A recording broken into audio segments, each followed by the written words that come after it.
On March 17, 2020, a group of scientists wrote a paper in Nature magazine. That paper concluded that, quote, "We do not believe that any type of laboratory-based scenario is plausible." Now, that's the final word. That's the science. Well, internal NIH emails show that Tony Fauci helped edit that paper. He did not disclose this publicly. It was all behind the scenes. Now, that's significant because Fauci was funding bat coronavirus experiments in Wuhan, the ones that apparently caused the pandemic. So he was editing the report on the origin of the virus? Okay. That's not peer-reviewed, as we say.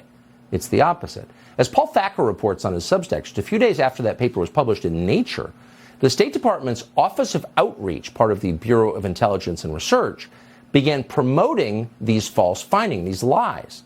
The State Department covertly recruited scientists to go around Washington, D.C. in off-the-record high-level meetings, telling everyone who had listened that COVID, quote, emerged naturally in an animal before crossing to humans and was not engineered in a lab.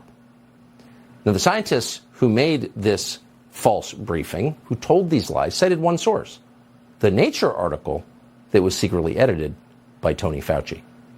In other words, and we can give you 1,000 other examples, America's, not China's, America's entire leadership class, from the government to the intel agencies to elected officials to, of course, the media in unison, spent years trying to hide Chinese culpability for the greatest crime in human history. They cooked up fake papers and bogus data.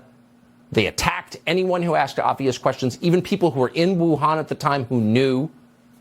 And you have to ask, why did they do this? Could it be that they were implicated in this too? They were implicated in creating the worst pandemic in modern history? We're not sure. But it's an amazing story.